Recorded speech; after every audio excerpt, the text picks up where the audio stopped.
நீங்கள் கவர்மெண்ட்டில் ஒர்க் பண்ணுறீங்களா? அப்போனா இனிமேல் உங்களுக்கு பென்ஷன் இவ்வளோ தான். மத்திய அரசு வெளியிட்டிருக்க ஃபார்முலா கவனமாக நோட் பண்ணிக்கோங்க. ஸ்கிப் பண்ணாமல் பாருங்கள். ஸ்கிப் பண்ணிங்கனாக்கா நிறையா மிஸ் பண்ண வேண்டி வரும். மத்திய அரசு ஊழியர்களுக்கு அரசு அறிவித்துள்ள ஒருங்கிணைந்த ஓய்வூதிய திட்டம் UPS தேசிய அளவில் கவனம் ஈர்க்கப்பட்டுள்ளது. இது முன்னாடி இருந்த பழைய ஓய்வூதிய திட்டம், அதாவது OPS, மற்றும் தற்போது அமலில் உள்ள தேசிய ஓய்வூதிய திட்டம், அதாவது NPS ஆகிய இரண்டின் முக்கிய அம்சங்களை ஒருங்கே உள்ளடக்கியது தான் இந்த UPS. சரி, இந்த பென்ஷன் முறையில் பென்ஷன் எப்படி கணக்கிடப்படும், உங்களுக்கு எவ்வளோ பென்ஷன் வரும் அப்படின்னு தெரிஞ்சுக்கணுமா? ஸ்கிப் பண்ணாமல் பாருங்கள்.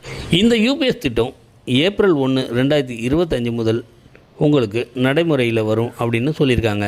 ஒர்க்கர்ஸ் செலுத்த வேண்டிய பங்களிப்பு, ஓய்வூதிய திட்டம் கணக்கிட பயன்படுத்தப்படும் ஃபார்முலா மற்றும் அதிக பென்ஷன் பெறுவதற்கான தகுதிகள் உள்ளிட்ட கூடுதல் விவரங்களை இன்னும் அரசு வெளியிடவில்லை. குறைஞ்சபட்சம் 10 வருஷம் சர்வீஸ் பண்ணியிருந்தீங்கனாக்கா உங்களுக்கு ஓய்வூதியம் வழங்கப்படும். ஆனால் UPSல உறுதிப்படுத்தப்பட்ட அதிகபட்ச ஓய்வூதியம் நீங்கள் வாங்கிறதுக்கு 25 வருஷம் சர்வீஸ் பண்ணியிருக்கணும். கடைசியாக நீங்கள் ரிட்டையர்ட் ஆக போகிற 12 மாதங்கள் சராசரி அடிப்படை ஊதியத்தை 50% வழங்கப்படும் அப்படின்னு சொல்லியிருக்காங்க. 10 வருஷத்துக்கும் குறைவான சர்வீஸ் காலம் பணி ஓய்வு நேரத்தில் பணியாளர்களுக்கு ஏதேனும் ஓய்வூதியம் வழங்கப்படுமா, அதாவது பென்ஷன் வழங்கப்படுமா அப்படின்னு அரசாங்கம் தெளிவுபடுத்த வேண்டும். இது தொடர்பான விளக்கம் எதுவும் இதுவரைக்கும் கொடுக்கல. சர்வீஸு 10 ஆண்டுகள் மேலே 25 ஆண்டுகளுக்கும் குறைவாக இருந்தால் பணியாளர்கள் விகிதாசார ஓய்வூதியத்திற்கு, அதாவது குறைந்தபட்ச ஓய்வூதியம் சொல்லுவாங்க இல்லையா, கம்மி பென்ஷனு, அதுக்கு தகுதியுடையராக அவர் மாறுறாரு. இந்த UPS திட்டமானது குறைந்தபட்சம் 10 வருட சேவைக்கு பிறகு ஓய்வு பெறும் ஒவ்வொரு ஊழியருக்கும் மாதம் ஒன்றுக்கு 10,000 என்ற உறுதியான ஓய்வூதியத்தை வழங்குகிறது. இது எப்படி கணக்கிடுறாங்கனாக்கா, கடந்த 12 மாதங்களாக சராசரி மாத அடிப்படை ஊதியம் இன்ட்டு 50% இன்ட்டு வேலை பார்த்த வருடங்கள் எண்ணிக்கை எல்லாமே சேர்த்து உங்களுக்கு 25 ஆண்டுகள் ஆகும். இதுவே 25 வருஷத்துக்கு மேலே நீங்கள் சர்வீஸ் பண்ணியிருந்தீங்கனாக்கா ரொம்பவுமே ஈஸியாக கணக்கிடலாம்.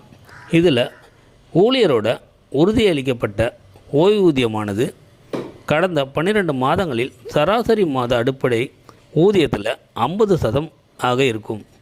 இதை கணக்கிடுவதற்கு ஃபார்முலான்னு பார்த்தீங்கன்னாக்கா, லாஸ்ட் 12 மாதம் சராசரி மாத அடிப்படை ஊதியம் இன்ட்டு 50%.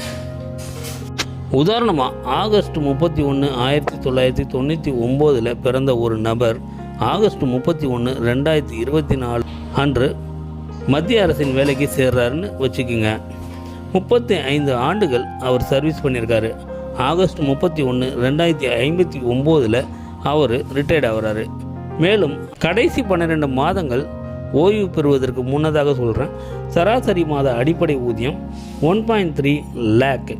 ஓய்வூதியம் பெறும் ஆண்டு பணவீக்க குறியீடு 4.5% அப்படின்னு வச்சுக்கலாம்.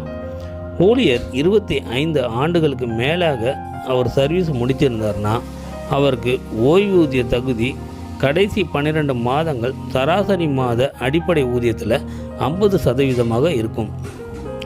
சராசரி மாத ஊதியம் 1.3 லட்சமாக இருந்தால் ஓய்வு பெறும்போது மாத ஊதியம் 65,000 இருக்கும் என்பது குறிப்பிடத்தக்கது. அதாவது 1,30,000 இன்ட்டு 50% இப்படி தான் கணக்கில் எடுக்கப்படுது.